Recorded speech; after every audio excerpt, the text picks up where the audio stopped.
اللہ من الشیطان الرجیم بسم اللہ الرحمن الرحیم یا ایہا الذین آمنوا اے ایمان والو اطیعوا اللہ اللہ کی اطاعت کرو واطیعوا الرسول اور رسول کی اطاعت کرو وَأُولِي الْأَمْرِ مِنْكُمْ اور جو تم میں سے صاحب امر لوگ ہیں ان کی بھی اطاعت کرو فَإِن تَنَازَعْتُمْ فِي شَيْءٍ پس اگر تم جگر پڑو کسی معاملے میں فَرُدُّوهُ إِلَى اللَّهِ وَالرَّسُولِ پس تم لوٹاؤ اس کو اللہ کی طرف اور رسول کی طرف ان کنتم تؤمنون باللہ والیوم الآخر اگر تم اللہ اور روز آخرت کے اوپر یقین رکھتے ہو ذالک خیر یہ اللہ اور اس کے رسول کی طرف لوٹانا خیر بہت ہی بہتر ہے وَأَحْسَنُ تَأْوِيلًا اور انجام کے اعتبار سے بھی بڑا خوبصورت ہے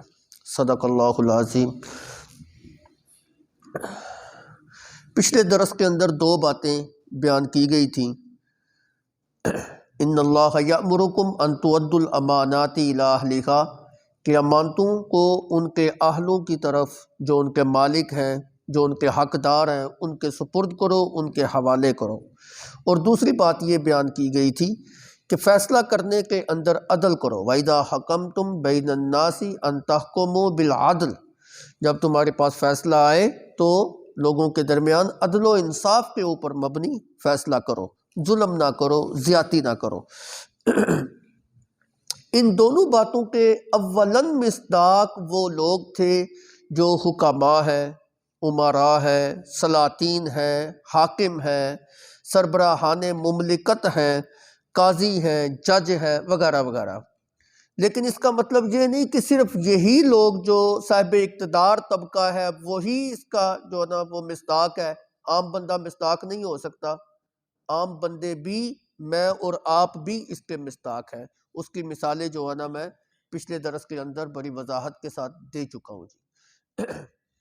ایک بات جو ہے نا ایک مثال دے دیتا ہوں۔ نبی صلی اللہ علیہ وسلم کا فرمان ہے الا کلکم رائن وکلکم مسئول عن رعیتہ تم میں سے ہر ایک نگہباں ہے اور ہر ایک سے اس کی رعایا کے بارے میں پوچھا جائے گا۔ تو اس اعتبار سے دیکھا جائے ہم میں سے ہر ایک حاکم ہے۔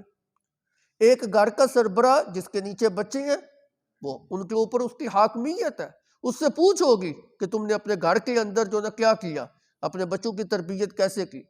ایک آدمی کے زیر تسلط اس کی بیوی ہے، ماتحت ہے اس کے، تو اس سے پوچھ ہوگی اس کے بارے میں۔ ایک محلے کا ناظم ہے، پورے محلے کے اوپر وہ حاکم ہے، نگران ہے، اس سے پوچھ ہوگی۔ ایک شہر کا جو ہے نا وہ ناظم ہے، تو جو بھی اس کے نیچے ماتحت افراد آتے ہیں ان کے بارے میں اس سے پوچھ ہوگی۔ اسی طرح اگر کوئی بندہ وزیر اعلیٰ ہے، گورنر ہے، وزیر اعظم ہے، تو اس کے نیچے جتنے بھی ماتحت افراد ہیں وہ سب کی اس کے بارے میں پوچھ ہوگی۔ حاکموں سے اس کی رعایا کے بارے میں پوچھ ہوگی کہ تم نے اپنی رعایا کے ساتھ کیسا سلوک کیا، کیسا برتاؤ کیا، ظلم تو نہیں کیا، زیادتی تو نہیں کی، ناانصافی تو نہیں کی، ان کے ساتھ بددیانتی تو نہیں کی۔ اگر تمہارے پاس کوئی فیصلہ آیا تو اس کے اندر تم نے قرآن و سنت کے مطابق فیصلہ کیا یا مخالفت کے اندر فیصلہ کیا۔ تو یہ ساری باتیں حکماء سے بھی پوچھی جائیں گی اور ہر بندہ ہم میں سے حاکم ہے، ہر بندے سے یہ بات جو ہے نا پوچھی جائے گی۔ تو یہ دو چیزیں جو ہے نا پچھلے سبق کے اندر بیان ہو چکی۔ آج کے سبق کے اندر جو بات بیان کی جا رہی ہے اگر اس کو ایک جملے کے اندر بیان کروں تو یوں، اگر تمہارے اندر قاضی، جج، حکماء، امراء، سلاطین، سربراہان مملکت عدل و انصاف کے ساتھ فیصلہ کریں تو اے رعایا پھر تمہارا بھی حق یہ بنتا ہے کہ تم ان کی اتباع کرو، پھر تم ان کی پیروی کرو، ان کی مخالفت نہ کرو۔ پھر اگر تم ان کی اتباع کرو گے تو ان لوگوں کی اتباع ایسی ہوگی جیسے تم نے اللہ اور اس کے رسول کی اتباع کی۔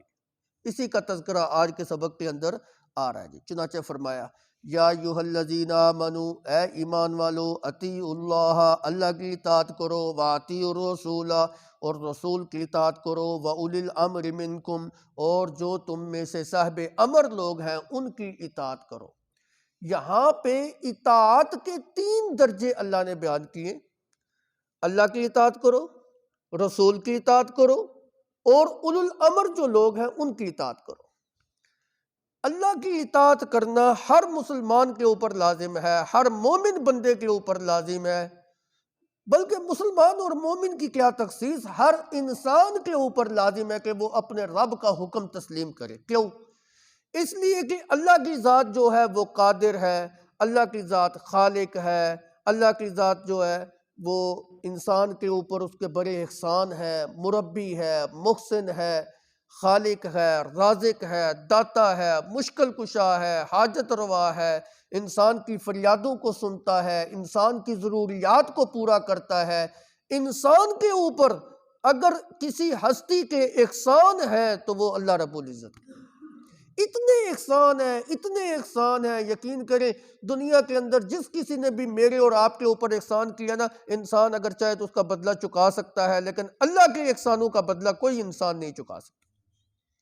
تو جب اللہ کے احسانوں کا بدلہ انسان چکا نہیں سکتا، بلکہ اللہ نے انسان کے اوپر ایسی ایسی نعمتیں کی ہیں کہ بن مانگے وہ نعمتیں عطا کی ہیں۔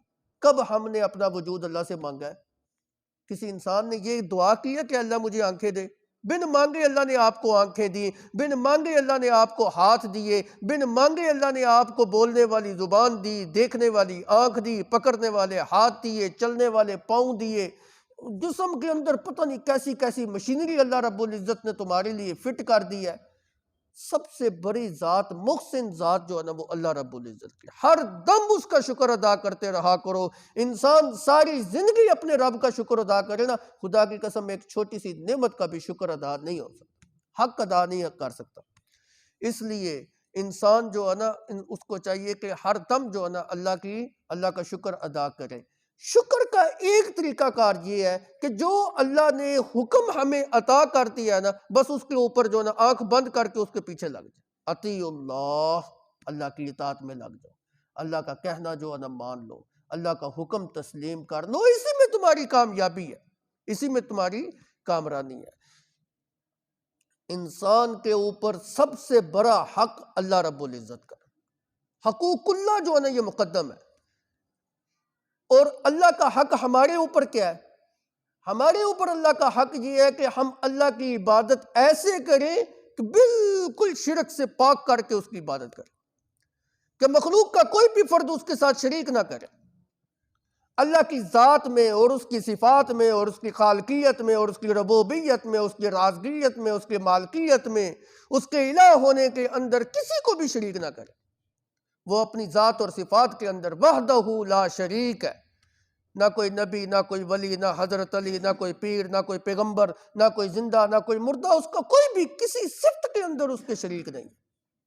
اس طرح اللہ رب العزت کی عبادت کریں، ریاکاری سے پاک کر کے اخلاص کے ساتھ اس کے سامنے جھکیں۔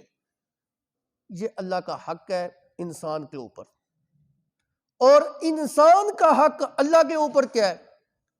حدیث مبارکہ کے اندر آتا ہے، جس وقت انسان اللہ کی عبادت یوں کرے کہ اللہ کو وحدہ لا شریک سمجھتے ہوئے صرف اسی کی عبادت کرے، اسی کے سامنے جبین نیاز جھکائے، اسی کو اپنا مشکل کشا اور حاجت روا تسلیم کرے، اسی کو داتا اور دستگیر تسلیم کرے، اسی کو فریاد رس تسلیم کرے، پھر اللہ کا حق جو ہے نا یہ ہے کہ اپنی ایسی مخلوق جس نے اس کو شریکوں سے پاک سمجھ کر عبادت کی ہے، پھر اس کو جہنم کے اندر نہ گرائے۔ یہ اللہ کا حق۔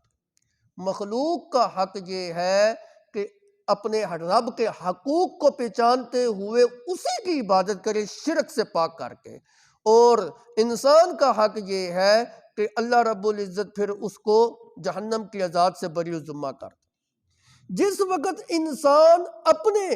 جس وقت انسان اپنے رب کے حقوق کو پورا کرے گا تو پھر اللہ بھی اپنے حقوق کو پورا کریں گے۔ اور جس وقت انسان اللہ کے حقوق میں کوتاہی کرے گا تو پھر اللہ سزا تو دے گا نا، پھر تو وہ مجرم ہے نا۔ اپنے حقوق کے اندر کوتاہی کرنے والا انسان مجرم ہوتا ہے، اور مجرم کو جرم کی سزا دی جاتی ہے۔ جس وقت انسان اپنے رب کے حقوق پورا نہیں کرے گا، پھر قیامت والے دن اس کو یہ حق نہیں پہنچتا کہ وہ یہ کہے کہ رب نے مجھے جہنم کے اندر گرا دیا، بڑا ظلم اور ناانصافی میرے ساتھ کیا۔ اللہ کہتے ہیں تو میرے حقوق پورے کر، میں تیرے حقوق پورے کرتا۔ آج انسان اپنے رب کے حقوق کو پہچان لے، اللہ بھی اس کا حق جو ہے نا ادا کرے۔ تو اگر انسان ہی اپنے رب کے حق کو پورا نہیں کرتا تو پھر جہنم کے اندر تو یہ خود جا رہا ہے، اللہ نہیں گرا رہے۔ یہی بات اللہ قرآن میں فرماتے ہیں، ما ظلمونا ولیکن کانوا انفسہم یظلمون، ہم نے جہنم کے اندر گرا کے اس کو کوئی اس کے اوپر ظلم اور زیادتی ناانصافی نہیں کی، اس نے اپنی جان کے اوپر خود جو ہے نا وہ ظلم کیا ہے۔ نہ اس طرح کرتا نہ جہنم کے اندر جاتا۔ تو یہ اللہ کا حق ہے، اللہ کا حق جو ہے نا وہ سب سے مقدم ہے۔ اس لیے ہر انسان کو چاہیے کہ وہ اللہ کے حکموں کی اتباع کرے، اطیع اللہ، اللہ کی اطاعت کرے۔ اب سوال یہ ہے کہ اللہ کی اطاعت ہم کیسے کریں، اللہ کی پیروی ہم کیسے کریں؟ ہم نے تو اللہ کو دیکھا بھی نہیں۔ پیروی تو اس چیز کی جاتی ہے جس کا نمونہ اور مثال ہمارے سامنے موجود ہو۔ نہ ہم نے اللہ کو دیکھا ہے، نہ ہم نے اللہ کو کوئی کام کرتے ہوئے دیکھا ہے۔ فرض کر لیں اللہ کا حکم ہے اقیموا الصلاۃ، نماز کو قائم کرو۔ اب حکم تو ہم نے اللہ کا پورا کرنا ہے، کیسے اقیموا الصلاۃ، اقامت صلاۃ والا حکم ہم کیسے پورا کریں جب کہ ہمارے سامنے کوئی نمونہ بھی نہ ہو، جب کہ ہمارے سامنے کوئی مثال بھی نہ ہو؟ اگلے جملے کے اندر فرمایا اطیعوا الرسول، میرے رسول کی بھی اطاعت کرو، میرے رسول کی بھی اطاعت کرو۔ دیکھو میں نے تمہارے اندر اپنا پیغمبر جو ہے نا وہ بھیجا ہے، یہ میرا پیغمبر تمہیں کر کے دکھائے گا کہ تم نے یوں کرنا ہے، زندگی تم نے یوں گزارنی ہے۔ اور اللہ کے پیغمبر صلی اللہ علیہ وسلم نے ہمیں ہر معاملے کے اندر ہماری رہنمائی کی ہے۔ کھانا کیسے کھانا ہے، سونا کس طرح ہے، پانی کس طرح پینا ہے، جاگنا کس طرح ہے، اٹھنا کس طرح ہے، بیٹھنا کس طرح ہے، چلنا کس طرح ہے، پھرنا کس طرح ہے۔ اللہ کے پیغمبر صلی اللہ علیہ وسلم نے ہر موقع کے اوپر ہماری رہنمائی کی ہے۔ سلو کیسے کرنی ہے، جنگ کیسے کرنی ہے، بیعت کیسے کرنی ہے، معاملات کیسے کرنی ہے، اولاد کی تربیت کیسے کرنی ہے، بیویوں کے کیا حقوق ہے، ازواج کے کیا حقوق ہے، والدین کے کیا حقوق ہے، اللہ کے پیغمبر نے جو نا ہمیں کر کے دکھایا ہے، نمونہ موجود ہے۔ اسی لیے اللہ رب العزت نے قرآن پاک کے اندر فرمایا قد کانت لکم اسوۃ حسنہ، قد کان لکم فی رسول اللہ اسوۃ حسنہ، اللہ کے رسول کی زندگی میں تمہارے لیے بہترین اسوہ، بہترین نمونہ، بہترین مثال جو ہے نا وہ موجود۔ انسان کا آئیڈیل ذات جو ہے نا وہ اللہ کے رسول کی ذات ہونی چاہیے۔ ہمارے لیے رول ماڈل کی حیثیت اللہ کے پیغمبر کی زندگی ہے۔ بس ہمارے بچے جو فلمیں دیکھتے ہیں، ڈرامے دیکھتے ہیں، ٹی وی دیکھتے ہیں، وہ انڈیا کی فلمیں دیکھتے ہیں، اس کے اندر جو ہیرو ہوتا ہے اس کو اپنا رول ماڈل بناتے ہیں۔ ایک مومن کے لیے ہیرو ذات جو ہے نا وہ اللہ کے پیغمبر کی ذات ہے۔ بس ایک مومن کے لیے رول ماڈل ذات جو ہے نا وہ اللہ کے پیغمبر کی ذات ہے۔ بس اپنے دلوں کے اندر اور اپنے اولادوں کے دلوں کے اندر نبی کی محبت کو اجاگر کرو۔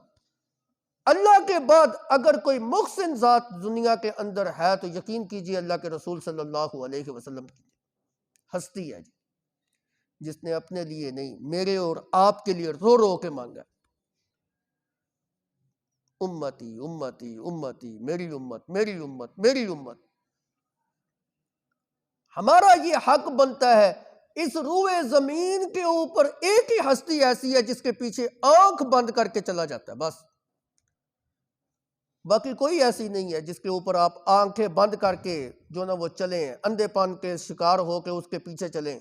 ممکن ہے آپ کو وہ ضلالت اور گمراہی کے گرو کے اندر پھینک دے، لیکن جو ہستی سیدھے رستے کی طرف رہنمائی کرنے والی ہے وہ اللہ کی ہستی ہے اور اس کے رسول کی ہستی ہے۔ بس اللہ اور اس کے رسول کی اتباع کرو، اللہ اور اس کے رسول کا کہا مانو۔ اب دیکھو اللہ کے رسول نے ہمیں ہر چیز کا جو ہے نا وہ نمونہ جو ہے نا وہ دیا ہے، مثال جو ہے نا وہ دی ہے، کر کے دکھایا ہے کہ تم نے یہ کام یوں کرنا ہے، حتیٰ کہ تھوکنے کا طریقہ بھی بتایا ہے، قبلے کی طرف منہ کر کے تم نے تھوکنا بھی نہیں، حتیٰ کہ بیت الخلاء کے احکام بھی ہمیں سمجھائے ہیں، کس طرح اندر داخل ہونا ہے اور کس طرح باہر نکلنا ہے، حتیٰ کہ استنجا کرنے کا طریقہ بھی ہمیں بتایا ہے۔ اس سے بڑا احسان کس کا ہو سکتا ہے؟ ہمیں تو پاکی پلیتی کے مسائل بھی نہ آتے اگر اللہ کے پیغمبر نہ ہمیں بتاتے، ہمیں تو زندگی گزارنے کا اسلوب نہ آتا، طریقہ کار نہ آتا اگر اللہ کے پیغمبر نہ ہمیں بتاتے۔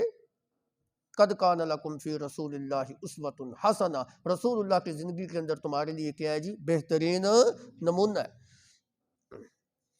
نماز کی میں نے مثال دی ہے کہ ہم نے تو اللہ کو دیکھا نہیں ہے، کیسے ہم نماز پڑھیں؟ حکم ہے اللہ کا، اقیموا الصلاۃ، اللہ نے کہا دو، میں نے اپنے پیغمبر کو بھیجا ہے، پیغمبر تشریف لائے، آپ نے فرمایا صلو کما رأیتمونی اصلی، نماز ایسے پڑھو جیسے تم نے مجھے نماز پڑھتے ہوئے دیکھا ہے۔ نمونہ ہے نماز کے اندر، پیغمبر کی ہستی کا ہمارے پاس نمونہ موجود ہے، ایک ایک رکن کا، نماز کے ایک ایک جز کا جو ہے نا وہ نمونہ ہمارے پاس موجود ہے۔ احادیث مبارکہ کے اندر آتا ہے اللہ کے پیغمبر ہاتھ یوں اٹھاتے تھے، ہاتھ یوں کھولتے تھے، ہاتھ یوں باندھتے تھے، رکوع اس کیفیت میں کرتے تھے، سجدہ اس کیفیت میں کرتے تھے، ایک ایک رکن کے اندر اللہ کے پیغمبر صلی اللہ علیہ وسلم کا نمونہ ہمارے سامنے جو ہے نا موجود۔ صلو کما رأیتمونی اصلی، نماز ایسے پڑھو جیسے تم مجھے پڑھتے ہوئے دیکھ رہے ہو۔ اصل اطاعت جو ہے نا وہ اللہ کی ہے، یہ بات یاد رکھیے۔ اصل اطاعت جو ہے یہ اللہ رب العزت کی ہے۔ پیغمبر کی جو اطاعت ہے نا یہ ثانوی حیثیت رکھتی ہے، یہ تو اس کی عملی تصویر ہے کہ ہم نے اللہ کا حکم تسلیم کیسے کرنا ہے، بھائی پیغمبر نے تمہیں کر کے دکھایا ایسے تم نے کرنا ہے۔ اصل اطاعت اللہ رب العزت کی ہے، اسی لیے تو کہا جس انسان نے رسول اللہ کی اطاعت کی، حقیقت کے اندر اس نے اپنے رب کی اطاعت کی۔ من یطع الرسول فقد اطاع اللہ، اور دوسری جگہ پہ فرمایا قل ان کنتم تحبون اللہ فاتبعونی یحببکم اللہ ویغفر لکم ذنوبکم، اللہ نے کہا میرے پیغمبر اپنی امت کو یوں فرمائیے اگر تم یہ چاہتے ہو کہ اللہ تم سے محبت کرنے لگ جائے، میں اللہ خود تمہیں نسخہ بتا رہا ہوں، فاتبعونی، ان کو یوں کہو کہ میری اتباع کرو، یحببکم اللہ، جب تم رسول اللہ کی اتباع کرو گے یحببکم اللہ، اللہ خود تم سے محبت کرنے لگ پڑ جائے گا۔ پہلا فائدہ یحببکم اللہ، اللہ بھی تم سے پیار کرنے لگ جائے گا۔ دوسرا فائدہ یغفر لکم ذنوبکم، اللہ تمہارے گناہوں کو معاف فرما دے۔ اب دیکھیں نا تقاضا کیا تھا، ہم کیا چاہت کیا تھی، منشا کیا تھا کہ اللہ ہم سے پیار کرنے لگ جائے۔ اللہ کہتے ہیں میرا پیار پانا چاہتے ہو میرے رسول کی اتباع کرو، اور اگلی آیت میں فرمایا قل اطیعوا اللہ والرسول، اللہ اور اس کے رسول کے حکموں کی اطاعت کرو، پیروی کرو، اور ساتھ ہی فرما دیا فَإِن تَوَلَّوْا فَإِنَّ اللَّهَ لَا يُحِبُّ الْكَافِرِينَ، اگر روگردانی کرو گے، روگردانی کا کیا مطلب، اللہ کے حکم کی روگردانی کرو گے یا رسول کی پیروی سے منہ موڑو گے، فَإِنَّ اللَّهَ لَا يُحِبُّ الْكَافِرِينَ، اللہ نے فتویٰ ساتھ لگایا ایسے منکر اور کافر انسان سے اللہ بھی پیار نہیں کرتا۔ تو اللہ کا محبوب اگر بننا چاہتے ہو تو پھر جو ہے نا آنکھیں بند کر کے رسول اللہ صلی اللہ علیہ وسلم کی اتباع کرنی ہوگی، یہ دوسرا درجہ آ گیا۔ اور اطاعت کا تیسرا درجہ فرمایا وَأُولِي الْأَمْرِ مِنْكُمْ، جو تم میں سے اولی الامر ہیں ان کی بھی اتباع کرو۔ اولی الامر کا لغوی معنی یہ ہے ایسے افراد جن کے ہاتھ میں کسی چیز کا انتظام اور انصرام ہو، ایسے افراد اولی الامر ان لوگوں کو کہتے ہیں جن کے ہاتھوں میں کسی چیز کا انتظام وغیرہ آ جائے۔ آپ کی زبان میں یوں کہتا ہوں ان کے ہاتھ میں مینجمنٹ کا شعبہ آ جائے، مینجمنٹ کا شعبہ جو ان کے ہاتھ میں آ جائے، وہ اولی الامر لوگ ہوتے ہیں۔ اور حضرت ابو ہریرہ رضی اللہ تعالی عنہ فرماتے ہیں کہ اولی الامر سے مراد امراء ہے، حکماء ہے، سلطان ہیں، حاکم لوگ ہیں، سیاستدان لوگ ہیں، صاحب اقتدار لوگ ہیں۔ اور عبداللہ ابن عباس رضی اللہ تعالی عنہ اور حضرت مجاہد اور حضرت حسن بصری، یہ سارے لوگ جو نا یہ کہتے ہیں کہ اولی الامر سے مراد امت کے علماء اور فقہاء قسم کے لوگ ہیں، اور دونوں میں کوئی تضاد نہیں ہے، دونوں مراد ہو سکتے ہیں، یہ دونوں مراد ہو سکتے ہیں۔ کیسے؟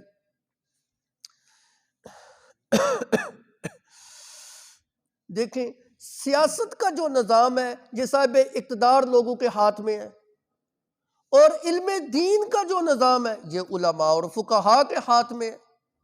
تو دونوں لحاظ سے اولو الامر کی تعریف ان کے اوپر صادق آتی ہے، لہذا ان دونوں کی اتباع جو ہے نا وہ کرنی چاہیے۔ اچھا، اس سے تو پھر یہ بات ثابت ہو گئی کہ سیاست دانوں کی بھی اتباع کرنی چاہیے، ان کی پیروی بھی کرنی چاہیے، ان کے پیچھے بھی چلنا چاہیے۔ تو یاد رکھیے، ایسا حاکم، ایسا سیاستدان، ایسا صاحب اقتدار طبقہ جو خود بھی شریعت کا پابند ہو اور دوسرے اپنی رعایا کو بھی اللہ اور اس کے رسول کی طرف دعوت دینے والا ہو، اللہ اور اس کے رسول کی طرف بلانے والا ہو، اور اقامت صلاۃ کا خود بھی پابند ہو اور اس نظام کو رائج کرنے والا ہو، ایسے صاحب اقتدار لوگوں کی اتباع کرنا اور پیروی کرنا ہر مسلمان کے اوپر لازم نہیں، فرض عین ہے۔ ایسے صاحب اقتدار لوگوں کی پیروی کرنا یہ فرض عین ہے، خود بھی وہ شریعت کا پابند ہو اور امت کو بھی شریعت کی طرف دعوت دینے والا ہو، اللہ اور اس کے رسول کی طرف دعوت دینے والا ہو۔ ایسا سیاستدان اور ایسا صاحب اقتدار جو طبقہ ہوتا ہے اس کی اتباع اور پیروی کرنا ہر مومن کے لیے جو نا لازم ہے۔ اگر کسی نے اس کی پیروی نہ کی تو یقین کیجئے کہ وہ گناہ گار ہوگا اور مجرم ہوگا، شریعت کی نگاہ میں بھی اور صاحب اقتدار طبقے کے ہاں بھی، اند اللہ بھی اور اند الناس بھی وہ لوگ جو نا مجرم ہوں گے۔ اس لیے جو سیاستدان خود بھی شریعت کا پابند ہے اور اس کی طرف اللہ اور اس کے رسول کی طرف دعوت دینے والا ہے، اس کا کہا ماننا ہر مومن کے لیے لازم ہے۔ اللہ کے پیغمبر صلی اللہ علیہ وسلم کا ایک فرمان، اگرچہ وہ حبشی غلام ہی کیوں نہ ہو، تمہیں اللہ اور اس کے رسول کی طرف بلا رہا ہو تو اس کا کہا ماننا تمہارے لیے لازم ہے۔ علیکم السمع والطاعہ، میرے نبی کا فرمان، علیکم السمع والطاعہ، صاحب اقتدار طبقے کی بات کو سننا اور ان کی پیروی کرنا تمہارے لیے لازم ہے۔ اور ایک جگہ پہ فرمایا، قال النبی صلی اللہ علیہ وسلم، من اطاع امیری فقد اطاعنی، جس نے میرے امیر کی اطاعت کی، جس نے میرے امیر کی اطاعت کی، یعنی جو امیر اور جو امیر المومنین اور جو صاحب اقتدار طبقہ اللہ اور اس کے رسول کی طرف دعوت دینے والا ہو، یوں سمجھے کہ وہ رسول اللہ کا مقرر کیا ہوا ہے۔ تو جس نے میرے امیر کی اطاعت کی فقد اطاعنی، اس نے میں محمد کی اطاعت کی۔ تو ایسے صاحب اقتدار طبقہ کی اطاعت گویا کہ رسول اللہ کی اطاعت ہے، اور قرآن میں آپ پڑھ چکے ہیں، من یطع الرسول فقد اطاع اللہ، جس نے رسول کی اطاعت کی اس نے حقیقت میں اللہ کی اطاعت کی۔ گویا کہ وہ امیر جو شریعت کا پابند ہو اور اللہ اور اس کے رسول کی طرف بلانے والا ہو، گویا کہ اس کی اطاعت اللہ کی اطاعت، اللہ کی فرما، کیونکہ وہ اللہ کا حکم تمہیں سنا رہا ہے نا، اللہ کا حکم تم تک پہنچا رہا ہے، لہذا ایسے طبقے کی بھی اطاعت کرنا لازم ہے۔ وَإِذَا أَمَرَ بِمَعْصِيَةٍ فَلَا سَمْعَ وَلَا طَاعَةَ، ہاں اگر امیر ہو کہ وہ تمہیں معصیت کا حکم دیتا ہے، اللہ اور اس کے رسول کی نافرمانی کا حکم دیتا ہے، سیاستدان ہو کے، صاحب اقتدار ہو کے تمہیں اللہ اور اس کے رسول کی نافرمانی کا حکم دیتا ہے، فَلَا سَمْعَ وَلَا طَاعَةَ، پھر اس کی بات سننا بھی تمہارے لیے لازم نہیں ہے اور اس کی اطاعت اور فرما برداری بھی کرنا تمہارے لیے کوئی لازم نہیں ہے۔ کیوں؟ انما الطاعۃ فی المعروف، کیونکہ میرے نبی نے فرمایا اطاعت جو ہوتی ہے یہ نیکی کے کام کے اندر ہوتا ہے، وہ تمہیں برائی کی طرف بلا رہا ہے۔ برائی کی دعوت دینے والا اگر کوئی حاکم ہے تو اس کی اتباع لازم نہیں ہے، اس کی اطاعت لازم نہیں ہے۔ نیکی کی طرف جو نہ بلانے والا اگر کوئی حاکم صاحب اقتدار ہے تو اس کی اطاعت جو ہے نا وہ لازم۔ قال النبی صلی اللہ علیہ وسلم، لا طاعۃ لمخلوق فی معصیۃ الخالق، اللہ کی نافرمانی مخلوق کو خوش کرنے کے لیے کرتے ہو، مخلوق کی اطاعت اللہ کی نافرمانی کے اندر قطع نہیں، یہ درست نہیں ہے، یہ جائز نہیں ہے۔ تو یاد رکھیے، ایسے حکمران جو عیاش ہوں، جو بدماش ہوں، جو زانی ہوں، جو شرابی ہوں، جو کبابی ہوں، جو عوام کے اوپر ظلم ڈھاتے ہوں، زیادتیاں کرتے ہوں، ناانصافیاں جو نہ کرتے ہوں، عوام کے اوپر ٹیکسوں کا بوجھ آتا ہو، اور خود جو ہے نا اللے اور تللے اڑاتے ہوں، عوام کے وہ غربت کی چکی کے اندر جو بیچارے وہ پس رہے ہیں، اور یہ جناب ان کے کتے بھی عیاشیاں کرتے ہیں۔ عوام کے پاس کھانے کے لیے کچھ نہیں ہے اور ان کے کتے جناب اچار اور مربے کے ساتھ کھانا کھاتے ہیں۔ عوام کے پاس جھونپڑی ہے، رہنے کے لیے مکان نہیں ہے جی، ان کے کتے بھی سفر کرنے جو پجاروں کے اندر سفر کرتے ہیں جی۔ تو ایسے حاکم جو ہوتے ہیں، ایسے جو سیاستدان ہوتے ہیں جو عیاشی اور بدماشی اور کی طرف لگے ہوں، اور زنا اور شراب جو ہے نا ان کا جو ہے نا مشغلہ ہو، محبوب مشغلہ ہو، ان کی اطاعت اور فرما برداری قطعاً نہیں ہے جی۔ شریعت ان کی اطاعت اور فرما برداری کا حکم نہیں دیتی، شریعت ان کی مذمت کرتی ہے، شریعت ان کی نافرمانی کا حکم دیتی ہے۔ وہ صاحب اقتدار طبقہ جو اللہ اور اس کے رسول کی طرف تمہیں دعوت دیتا ہو، اگرچہ شکل و صورت سے بدصورت ہی کیوں نہ ہو، حبشہ کا غلام ہی کیوں نہ ہو، اس کی اطاعت اور فرما برداری کرنا تمہارے اوپر کیا ہے جی؟ لازم۔ تو حضرت ابو ہریرہ رضی اللہ تعالیٰ عنہ فرماتے ہیں کہ اولو الامر سے مراد یہاں پہ صاحب اقتدار طبقہ، سیاستدان طبقہ ہے، لیکن میں عرض کر چکا ہوں ان کی مراد بھی وہ سیاستدان، وہ صاحب اقتدار طبقہ جو اللہ اور اس کے رسول کی طرف دعوت دیتا ہو۔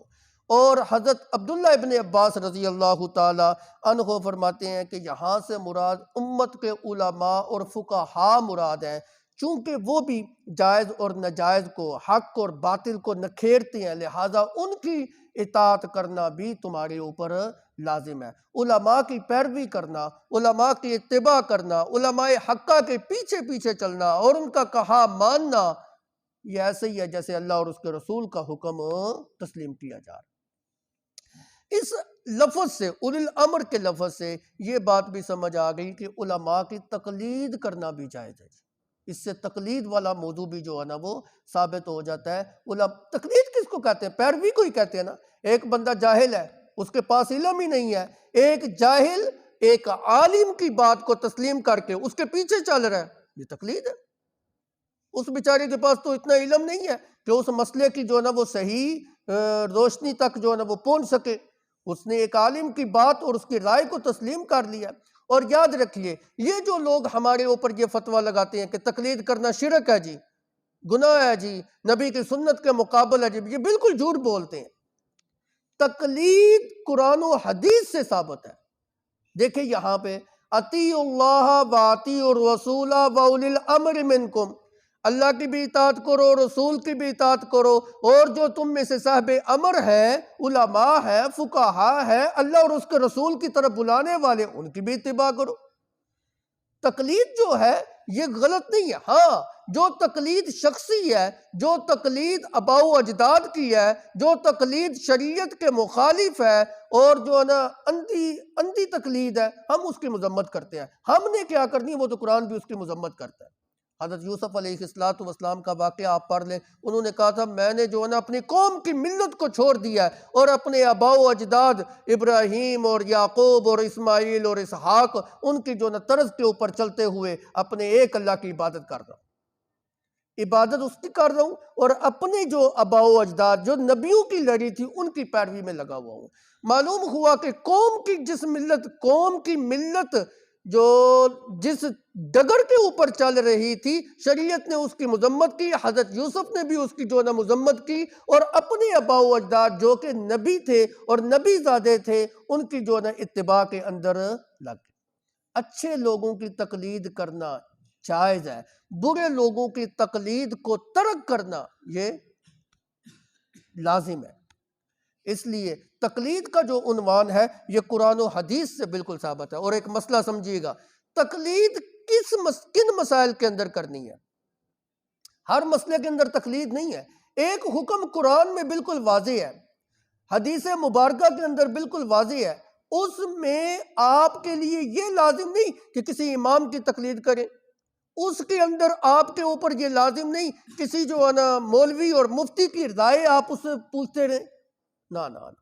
جو حکم صراحتاً قرآن اور حدیث کے اندر آ گیا ہے، بس اس کو تسلیم کرنا جو ہے نا لازم ہے، اس کے اندر تقلید نہیں ہوتی۔ تقلید ہوتی ہی غیر منصوص مسائل کے اندر ہے، ایسے مسائل جس کے اوپر قرآن سے بھی نص موجود نہ ہو اور حدیث مبارکہ سے بھی کوئی دلیل موجود نہ ہو، اس کے اندر فقہا بیٹھتے ہیں، علماء کی ایک کمیٹی بیٹھتی ہے، وہ قرآن و حدیث کی آیات کو اور احادیث مبارکہ کو سامنے رکھ کر ایک مسئلے کو اخذ کرتے ہیں، قیاس کرتے ہیں، اجتہاد کرتے ہیں، استنباط کرتے ہیں، وہ قرآن اور حدیث کے اصولوں کی روشنی کے اندر کرتے ہیں۔ حقیقت کے اندر وہ حکم قرآن اور حدیث کا ہی ہوتا ہے، لیکن یہ استنباط کرنا اور قیاس کرنا اور اجتہاد کرنا ہر بندے کا کام ہے؟ نہیں، نہ میں کر سکتا ہوں نہ آپ کر سکتے ہیں۔ یہ کون کرے گا؟ جس کو قرآن کے علم کے اوپر مہارت حاصل ہو، جس کو حدیث کی علم کے اوپر جو ہے نا مہارت حاصل ہو، بلکہ اس کے لیے فقہا نے شرائط لگائی ہیں کہ مجتہد کون ہے، مسئلے کا استنباط کرنے والا کون ہے؟ عام بندہ، عام مولوی، عام امام؟ نہ، اس کے لیے بڑی سخت کڑی شرائط ہے۔ ایک بندے کو قرآن کی ریڈنگ ہی نہیں آتی، ایک بندے کو قرآن کا ترجمہ تک نہیں آتا، ایک بندے کو عربی گرامر تک نہیں آتی، ایک بندے کو گرامر کی ابتدائی قوانین ہی نہ آتے ہوں، اور وہ کیسے جو نا اجتہاد اور استنباط کرے گا؟ وہ نہیں کر سکتا۔ اس کے لیے بہت سارے علوم کی ضرورت ہے۔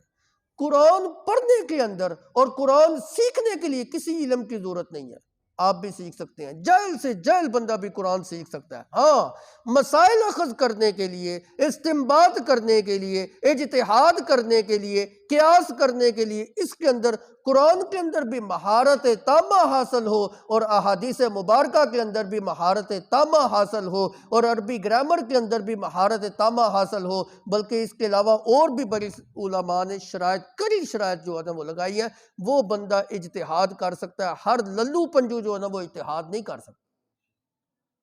تو عرض کر رہا تھا، تقلید شرک نہیں ہے، یہ قرآن سے ثابت ہے، اور قرآن کی 14 آیتوں سے تقلید کا حکم ثابت ہوتا ہے۔ 1 2 3 4 5 10 نہیں، 14 آیتوں سے تقلید کا حکم جو ہے نا ثابت ہوتا ہے۔ ایک تو یہی آیت ہے، یا ایھا الذین آمنوا اطیعوا اللہ واطیعوا الرسول واولی الامر منکم، جس طرح تم نے اللہ اور اس کے رسول کی اتباع کرنی ہے، اولی الامر کی بھی اتباع کرنی ہے۔ ایک تو یہی آیت ہے۔ دوسری آیت، السابقون الاولون من المہاجرین والانصار والذین اتبعوہم باحسان رضی اللہ عنہم ورضوا عنہ، سبقت لے جانے والے پہلے جو لوگ ایمان کے اندر سبقت لے جانے والے تھے، ان کی پھر 2 گروہ ہیں، مہاجرین کا گروہ ہے، انصار کا گروہ ہے، والذین اتبعوہم، اور جو ان کے پیچھے چل پڑے۔ اس کی تفسیر کے اندر، اتبعوہم کی تفسیر کے اندر بعض مفسرین نے فرمایا کہ تابعین مراد ہے، اور بعضوں نے فرمایا نہیں، قیامت تک آنے والے سارے لوگ جو مہاجرین اور انصار کے طرز کے اوپر چلتے رہیں گے، وہ بھی ان کے اتباع کرنے والے، ان کی پیروی کرنے والے ہیں۔ تقلید تو ثابت ہوگی۔ تقلید کس کو کہتے ہیں؟ پیچھے چلنے والے۔ اسی طرح قرآن میں ایک تیسری آیت، فَاسْأَلُوا أَهْلَ الذِّكْرِ إِن كُنتُمْ لَا تَعْلَمُونَ، تمہیں جہالت ہے، کسی مسئلے کا علم نہیں ہے، اہل الذکر سے جو نا علم حاصل کرو۔ فَاسْأَلُوا أَهْلَ الذِّكْرِ، علم والوں کے پاس جاؤ، مسئلہ پوچھو، اپنی جہالت کو دور کرو۔ اب جب علم والا کوئی بات کرے گا پھر تمہارے لیے لازم ہے تم جو نا اس کی بات کو تسلیم کرو، تقلید تو ثابت ہو گئی۔ اسی طرح جو نا ایک جگہ کے اوپر آتا ہے، وَلَوْ رَدُّوهُ إِلَى الرَّسُولِ وَإِلَى أُولِي الْأَمْرِ مِنْهُمْ لَعَلِمَهُ الَّذِينَ يَسْتَنبِطُونَهُ مِنْهُمْ۔ اسی طرح ایک جگہ پہ آتا ہے، فَلَوْلَا نَفَرَ مِنْ كُلِّ فِرْقَةٍ مِّنْهُمْ طَائِفَةٌ لِيَتَفَقَّهُوا فِي الدِّينِ وَلِيُنذِرُوا قَوْمَهُمْ إِذَا رَجَعُوا إِلَيْهِمْ لَعَلَّهُمْ يَحْذَرُونَ۔ اسی طرح ایک جگہ کے اوپر آتا ہے، مَن يُشَاقِقِ الرَّسُولَ مِن بَعْدِ مَا تَبَيَّنَ لَهُ الْهُدَىٰ وَيَتَّبِعْ غَيْرَ سَبِيلِ الْمُؤْمِنِينَ نُوَلِّهِ مَا تَوَلَّىٰ وَنُصْلِهِ جَهَنَّمَ۔ قرآن کی 14 آیتوں سے تقلید کا مسئلہ جو ہے نا وہ ثابت ہوتا ہے۔ اگر ان آیتوں کے میں معنی اور مفہوم اور تشریح کرنے لگوں تو پھر جو نا فجر کا وقت جو نا اسی جگہ پہ ہو جائے گا۔ بہرحال قرآن مقدس کی اس آیت سے تقلید کا جو ہے نا وہ مسئلہ ثابت ہو رہا ہے، اور یاد رکھیے تقلید کے بغیر جو لوگ کہتے ہیں نا تقلید شرک ہے، وہ خود سب سے بڑھ کے تقلید کرنے والے ہیں۔ نماز کے اندر ہم کیا کرتے ہیں؟ امام کی تقلید ہی تو کرتے ہیں نا۔ امام اللہ اکبر کہے گا تو آپ اللہ اکبر کہیں گے، تقلید نہیں ہے تو اور کیا ہے؟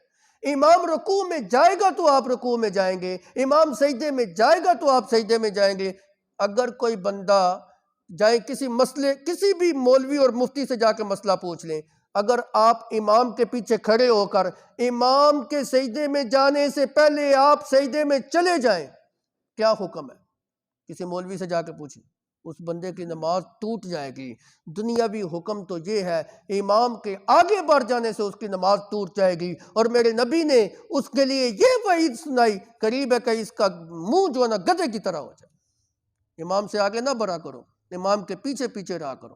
یہ بات لوگ دیکھنے میں آیا، امام جو نا کومے میں کھڑا ہوتا ہے سمیع اللہ لمن حمیدہ کر کے، وہ آدھے رکوع کے اندر بھی چلے گئے ہوتے ہیں۔ خبردار، امام کے آگے نہیں بڑھنا، امام کے پیچھے پیچھے رہنا۔ یہ تقلید نہیں تو اور کیا ہے؟ تو آپ کی تو نماز ہی ثابت نہیں، آپ کا تو نسب ہی ثابت نہیں ہوتا تقلید کے بغیر۔ جس وقت کوئی بچہ پیدا ہوتا ہے وہ پہچان رہا ہوتا ہے کہ یہ میری ماں ہے، یہ میرا باپ ہے، اس کو تو ہوش ہی نہیں ہوتی۔ کون بتاتا ہے کسی کو؟ بڑا ہوتا ہے، اس نے جو نا اپنے قبیلے کے لوگوں کو سنتے ہوئے دیکھا، یہ تیرا باپ ہے، اس کو پاپا پاپا کہنا شروع کر دیا۔ یہ تیری ماں، اس نے ماما ماما کہنا شروع کر دیا۔ یہ تیرا بھائی ہے جی، اس نے بھائی کہنا شروع کر دیا۔ یہ تیری بہن ہے جی۔ پیدائش کے وقت اس کو کیا ہوش تھی؟ قبیلے اور برادری کے بتانے سے اس کو پتا چل رہا ہے نا کہ یہ میرا باپ ہے، یہ میری ماں ہے، یہ میرا بھائی ہے، یہ میرا فلاں عزیز ہے، یہ میرا فلاں رشتہ دار ہے۔ ان معاملات کے اندر اپنے عزیز و اقارب کی تسلیم کرنا اور ان کی پیروی کرنا تقلید نہیں تو اور کیا ہے؟ انسان کا نسب اتنی دیر تک ثابت نہیں ہوتا جتنی دیر تک وہ تقلید کو تسلیم نہیں کرتا۔ نہیں تسلیم کرتا تو اپنے آپ کو حلالی کر کے دکھائے۔ یہ شرک نہیں ہے۔ ہاں، جن لوگوں کی تقلید کرنا مذمت ہے، جن لوگوں کی تقلید جو ہے نا وہ برا کام ہے، برے لوگوں کی تقلید بری ہے، اچھے لوگوں کی تقلید اچھی ہے۔ ایک ہی جملہ بس، اچھے لوگوں کی تقلید اچھی ہے، قرآن میں اس کو محمود کہا گیا ہے، اور جو برے لوگوں کی جو ہے نا وہ تقلید بری ہے، شریعت کی زبان کے اندر اس کو مذموم کہا گیا۔ آگے دیکھیے، فَإِن تَنَازَعْتُمْ فِي شَيْءٍ۔ اچھا، ہمارے اوپر تو الزام لگاتے ہیں نا، اور خود کیا کرتے ہیں؟ کہاں اللہ کے پیغمبر نے فرمایا امام بخاری کی تقلید کرو؟ کسی جگہ پہ لکھا ہوا ہے؟ آپ خود کہتے ہیں کہ جو نا امام بخاری شریف کا رٹ لگایا ہوا ہے۔ کس جگہ کے اوپر لکھا ہوا ہے کہ امام بخاری کی تقلید کرنی ہے؟ امام بخاری کو درمیان سے نکالے نا، ذرا براہ راست ہمیں اللہ کے پیغمبر کی جو ہے نا وہ حدیث سنا کے تو دکھائیں۔ یہ جو حدیث کی روایتوں کے اندر اتنی اتنی لمبی سندیں لکھی ہوتی ہیں، 10 12 راوی ہوتے ہیں، یہ تقلید نہیں تو اور کیا ہے؟ قرآن کا علم ہے ہی سینہ بسینہ۔ آپ کوئی بندہ یہ ثابت کر سکتا ہے یہ قرآن وہ ہے جو اللہ کے پیغمبر کے اوپر نازل ہوا؟ سارے واسطوں کو درمیان سے نکال دیں۔ میں نے تو اپنے استاد سے قرآن سیکھا ہے جی۔ میرے استاد نے کہاں سے سیکھا؟ اپنے استاد سے۔ اس نے کہاں سے سیکھا؟ اپنے استاد سے۔ چلتے جائیں چلتے جائیں، شریعت کا علم ہے ہی سینہ بسینہ۔ یہ تقلید نہیں تو اور کیا ہے کہ ایک شاگرد اپنے استاد کی پیروی کر رہا ہے، استاد اپنے استاد کی پیروی کر رہا ہے۔ تقلید کو آپ نکالیں، دنیا کا نظام ہی درم برم ہو جاتا ہے۔ میری بات آپ کو سمجھ آ رہی؟ کوئی مشکل انداز تو نہیں نا؟ بالکل آسان انداز کے ساتھ جو ہے نا وہ بیان کر رہا ہوں۔ قرآن کی 14 آیتوں سے تقلید کا حکم ثابت ہوتا ہے جی، حالانکہ ایک ہی آیت کافی ہے۔ کسی حکم کو ثابت کرنے کے لیے ایک ہی آیت کافی ہوتی ہے، لیکن جہاں تو 14 آیتوں سے ثابت ہوتا ہے۔ فَإِن تَنَازَعْتُمْ فِي شَيْءٍ فَرُدُّوهُ إِلَى اللَّهِ وَالرَّسُولِ، پس اگر تم جگر پڑو کسی معاملے کے اندر، فَرُدُّوهُ إِلَى اللَّهِ وَالرَّسُولِ، تو اس کو لٹاؤ اور اللہ اور اس کے رسول کی طرف۔ اگر تمہارا کسی معاملے میں اختلاف ہو جائے، کسی بھی معاملے میں جھگڑا پڑ جائے، فیصلہ نہیں ہو رہا جی، یہ مولانا کی رائے اور ہے، میری رائے کچھ اور ہے، تو ہم کیا کریں گے؟ اس کا فیصلہ کیسے کریں گے؟ فیصلہ یوں ہوگا کہ ہم اس کو پہلے قرآن کے اوپر پیش کریں گے، بھائی اللہ کی کتاب کیا کہتی ہے۔ اگر اس میں بات مل جائے ٹھیک ہے، نہ ملے تو والرسول، رسول کی طرف لٹائیں گے۔ توجہ کیجئے، یہ جو الفاظ کی طرف توجہ کیجئے، فَإِن تَنَازَعْتُمْ فِي شَيْءٍ، اگر تمہارا جھگڑا ہو جائے کسی معاملے میں، فَرُدُّوهُ، اس کو لٹاؤ، إِلَى اللَّهِ، اللہ کی طرف۔ بھائی نبوت کا سلسلہ تو ختم ہو گیا ہے، اللہ کے پیغمبر صلی اللہ علیہ وسلم آخری نبی تھے، اب تو کوئی نبی آنا نہیں۔ ہم اللہ سے ڈائریکٹ پوچھ ہی نہیں سکتے۔ اللہ سے ہم کیسے پوچھیں کہ اس معاملے میں ہمارا تصفیہ کیا جائے، جو مسئلے کا حل پیش کیا جائے؟ تو اللہ کی طرف لٹانے سے مراد الی اللہ، اے کتاب اللہ، اللہ کی کتاب مراد ہے۔ ہم ڈائریکٹ اللہ سے نہیں پوچھ سکتے، نہ ہی اللہ کا یہ قانون ہے کہ وہ عام انسان سے براہ راست باتیں کرے، جس وقت بھی وہ انسان سے ہم کلام ہوتا ہے نبیوں کے ذریعے جو نہ ہوتا ہے، اور نبی کے ذریعے بھی کلام کرنے کا اس کا طریقہ کار یہ ہے کہ جبریل کے واسطے کے ساتھ کرتے ہیں، یا جو نہ خواب کے اندر جو نہ وحی بھیج دی جاتی ہے، یا نبی کے دل کے اندر وہ بات القاء کر دی جاتی ہے، وحی کی جو مختلف صورتیں ہیں اس طریقے سے کلام کیا جاتا ہے۔ اللہ براہ راست انسانوں سے کلام نہیں کرتا۔ تو یہاں یہ جو کہا گیا فردوہ الی اللہ، اللہ سے پوچھ لو، اس مسئلے کا حل اللہ سے پوچھو۔ کیسے پوچھیں گے؟ وہ بھائی اللہ کی کتاب سے پوچھ لو، یہ معنی مراد ہے۔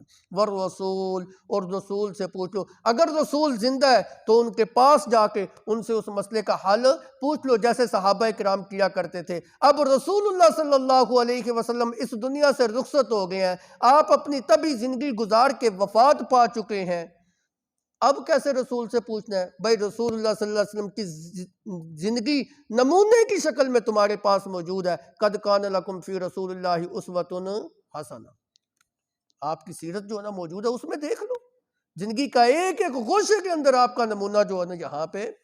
اور اس سے یہ بات بھی سمجھ آ گئی کہ نبی صلی اللہ علیہ وسلم اب دنیا سے رحلت فرما چکے ہیں، وفات آپ کی ہو چکی ہے، اب آپ کی زندگی دنیاوی زندگی نہیں، اخروی زندگی ہے، جنت والی زندگی ہے۔ اگر دنیاوی زندگی ہوتی تو پھر تو دنیا کے اندر بھی ہر کوئی پوچھ لیتا، ہم نہیں پوچھ سکتے، کوئی بندہ جو ہے نا وہ نہیں پوچھ سکتا، نہیں پوچھ سکتا، اس کا مطلب یہ آپ کی دنیاوی زندگی نہیں۔ اگر دنیا کے اندر آپ کی حیات ہوتی تو پھر جو ہے نا یہ نہ ہوتا کہ کوئی پوچھ ہی نہ سکتا، پھر تو ہر کوئی پوچھ لیتا۔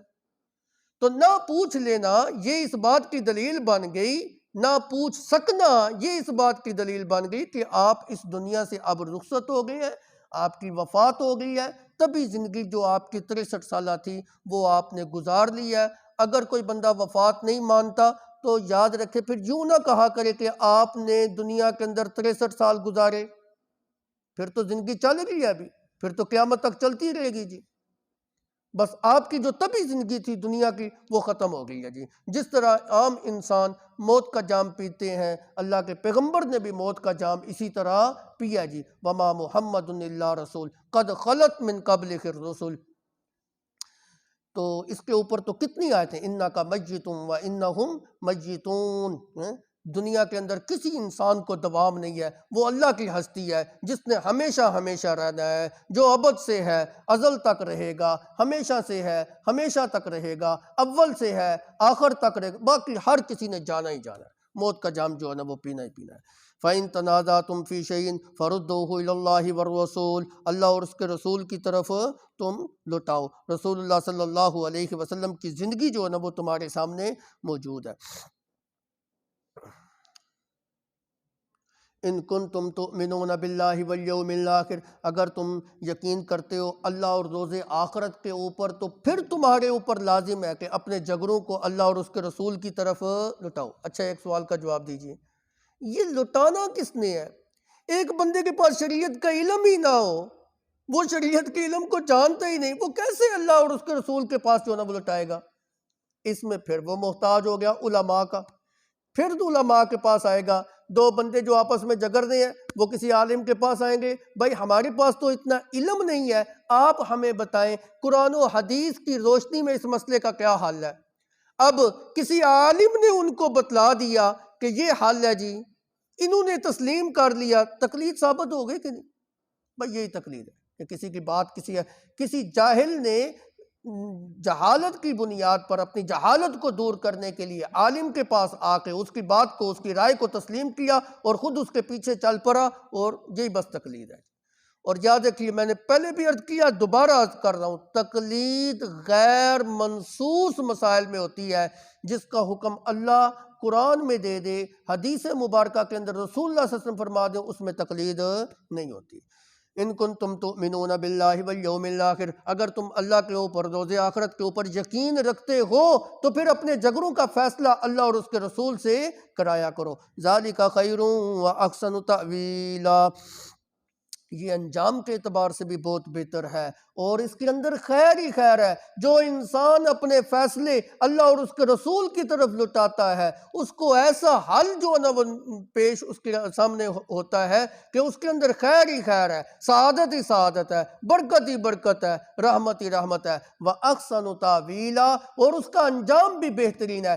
دنیا کے اندر اس مسئلے کا حل بہترین مل گیا، اور آخرت کے اندر اس کی کامیابی ہو گئی۔ اور اگر اللہ اور اس کے رسول کی طرف نہیں لٹاؤ گے، اپنی من مانی کرو گے، اپنی مرضی کرو گے، اپنی خواہشات کی تابع داری کرو گے، تو وہ عمل بھی برا ہوگا، اس میں خیر نہیں ہوگی، نحوست ہوگی، اور کل قیامت کے دن جو ہے نا اس کا اللہ کے ہاں سزا بھی جو ہے نا وہ بھگتنا پڑے گی۔ اللہ عمل کی توفیق عطا فرمائے، اور نبی کی سنت کے مطابق زندگی گزارنے کی توفیق عطا فرمائے۔ ربنا آتنا فی